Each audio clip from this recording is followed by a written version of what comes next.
자, 우리 안중근 의사께서는 이제 황해도에서 출생을 하셨습니다. 어렸을 때 이름은 응칠이었는데요. 그 이유가 뭐냐면은 몸에 북두칠성 모양의 7개의 점이 있다고 그래서 응칠이라고 불렀다고 하지요. 그래서 나중에 그가 옥중에서 쓰는 글의 이름이 안응칠 역사인 것입니다. 그리고 아버지는 이제 고을의 진사였습니다. 진사면은 유학 시험을 봐서 소과에 급제한 분이 되는데요. 그래도 답답한 유학자는 아니셨던 것이 상당히 독실한 캐톨릭 신자 집안이었죠. 그래서 어머니의 성함이 조마리아 여사고, 그리고 우리 안중근 의사의 세례명이 토머스였습니다. 그래서 우리는 도마 안중근, 그게 호처럼 쓰이지만 실제로는 세례명 토마스에서 나왔다, 이렇게 보시면 되겠습니다. 안중근 의사께서는 어렸을 때부터 이제 문인의 집안에서 문인으로서의 공부를 하면서 자라나시지만은 실제로 성격이 호방하셨다고 그러죠. 말타기도 잘하시고 사격술에서 또 뛰어난 재능을 보이시고, 하여튼 뭐 활을 쐈다 그러면 백발백중이라고 하니까 어렸을 때부터 좀 전사의 기질이 있지 않았나라는 생각을 해봅니다.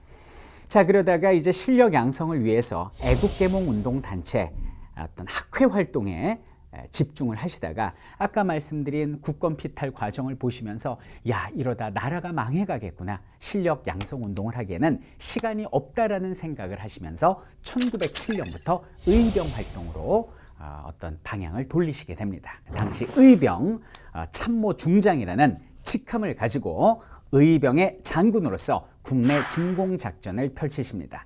1차 국내 진공작전 성공, 2차 국내 진공작전 성공. 그래서 많은 적들을 혼내주고 그리고 많은 포로도 잡았습니다. 자, 근데 안중근 의사의 인생은 여기서 바뀌게 됩니다. 자, 무슨 얘기냐? 잡혀있는 포로들을 다 놔준 거예요.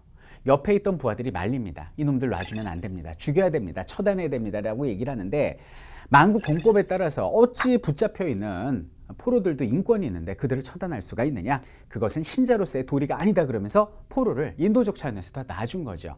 근데 그 포로들이 이제 적진으로 가서 어디에 어떤 부대가 있습니다라는 걸 다 알려주게 되고요. 결국 안중근 의사의 부대는 일본군의 공격을 받아서 뿔뿔이 흩어지게 됩니다.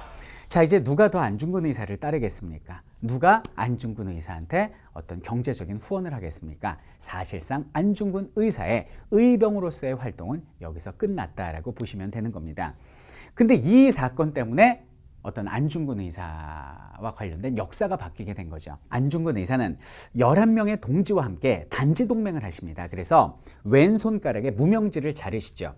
그래서 여기 보시면은 안중근 의사의 손바닥 도장이 나오는데 이것이 바로 단지 혈서가 되는 겁니다. 그때가 1909년이었는데 이토 히로부미가 만주의 하얼빈역에 내린다는 그 첩보가 들어온 거예요. 자, 안중근 의사께서는 당시의 동지였던 유동하 그리고 조도선 님들과 함께 이토 히로부미를 이제 처단하겠다라는 계획을 세우고요. 중국의 체가구역에서는 이제 유도선이 기다리고 안중근 의사는 이제 하얼빈역에서 기다리기로 한 거예요. 근데 문제는 뭐냐면 체가구역에서 실패를 한 겁니다. 기차는 지나가는데 당시 경비를 맡았던 러시아 군인들이 조도선의 여관문을 밖에서 걸어 잠근 겁니다. 그래서 그들은 어떻게 무력 시위를 할 수가 없었죠. 자, 운명의 그날 10월 26일 날 하얼빈역에서 우리 안중근 의사는 새벽 5시부터 이토우를 기다립니다.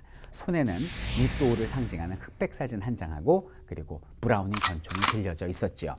많은 러시아 의장대의 호의를 받으면서 이토우 히로부미와 일본의 전범들이 기차에서 내리는데요. 그때 안중근 의사가 용기 있게 뛰쳐나가시면서 이토우 히로부미에게 3발의 총알을 날리게 됩니다.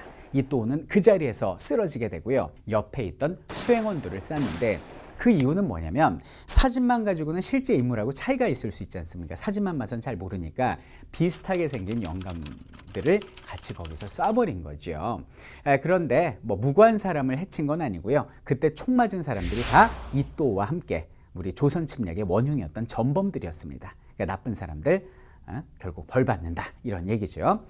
그리고 이토우 히로부미는 그 자리에서 결국 숨을 거두게 되고요. 안중근 의사는 몸을 피하거나 도망가지 않고 당당한 모습으로 꼬레아 우라, 우리의 조선 만세, 대한조선 만세를 러시아 말로 외치십니다. 자, 그리고 이제 감옥에 갇히시게 됩니다.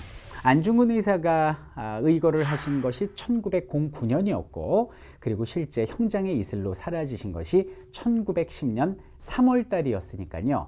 약 5개월간의 옥고를 치르신 것이고 의연히 5개월 옥중에서 글을 쓰는 데만 전념하십니다. 그래서 안흥칠 역사랄지 동양평화론 같은 글을 남기시는데요. 이 동양평화론이라는 건 사실 이토 히로부미가 처음으로 쓴 글이 되겠습니다. 이토의 동양평화론은 무엇인가 하니 한중일 3국이 있는데 서양의 침략을 받는다. 그래서 일본이 중심이 되어서 동아시아가 뭉치고 서양 세력에 맞서자. 이게 이토의 동양평화론이고 여기 있는 안중근의 동양평화론은 뭐냐면 전체 내용은 같지만 한중일이 평등한 상황에서 서양 세력에 맞서야 될 거 아니냐라는 것이 차이점이 되겠습니다. 그리고 얼마나 의연한 모습을 보이셨는지 당시 워낙 명필이셨잖아요. 그래서 그분이 이렇게 써주는 글을 당시 간수랄지 여러 사람들이 많이 이제 받아갔고요. 간수조차 안 의사를 너무나 존경을 해가지고 당시 담당했던 간수 같은 경우는 그 집안 대대로 안중근 의사의 기일에 제사를 지낼 정도로 정말 그 감옥의 관리들까지도 존경에 마지 않았던 우리 의연한 모습의 분이 안중근 의사셨다. 이렇게 보시면 되겠습니다. 안중근 의사께서 마지막으로 우리 그 동포들한테 남긴 유언이 있습니다. 그 내용을 읽어드릴게요. 내가 죽은 뒤에 나의 뼈를 하얼빈 공원 곁에 묻어두었다가 우리 국권이 회복되거든 고국으로 반장해다오. 나는 천국에 가서도 또한 마땅히 우리나라의 회복을 위해 힘쓸 것이다. 너희들은 돌아가서 동포들에게 모두 각각 나라의 책임을 지고 국민된 의무를 다해서 마음을 같이하고 힘을 합하여 공로를 세우고 업을 이루도록 일러다오. 대한독립의 소리가 천국에 들려오면 나는 마땅히 춤을 추며 만세를 부를 것이다. 라는 유언을 남기시고요. 당당하게 형장으로 나서셨다라는 겁니다. 정말 비범하시고 존경에 마지 않는 민족의 영웅이 아닌가라는 생각을 해봅니다. 근데 안타까운 것은 이제 안 의사의 그 유언대로 그 유고를 이제 우리나라에 안장을 해야 되는데 어디에 묻혀 있는지를 알 수가 없습니다. 그래서 아직도 유고를 찾지 못했다. 그래서 지금 우리나라에 있는 무덤은 말 그대로 이제 가묘가 되겠고요. 실제 유고는 발견하지 못했고요. 지금 하얼빈에는 안중근 의사 기념관이 세워져 있습니다. 여기는 안중근 의사는요. 1909년에 이런 거사를 일으켰고요. 그 뒤에 등장하는 유관순이랄지 이봉창이랄지 윤봉길이랄지 김구 선생이랄지 수많은 독립운동가들의 어떤 롤 모델이자 멘토가 되었던 분이거든요. 그래서 이 안중근 의사 물론 모두 다 훌륭하고 중요한 분이시지만 가장 어떻게 보면 중심 멘토가 됐던 안중근 의사의 숭고한 정신을 우리가 다시 한번 가슴속에 되새겨야겠습니다.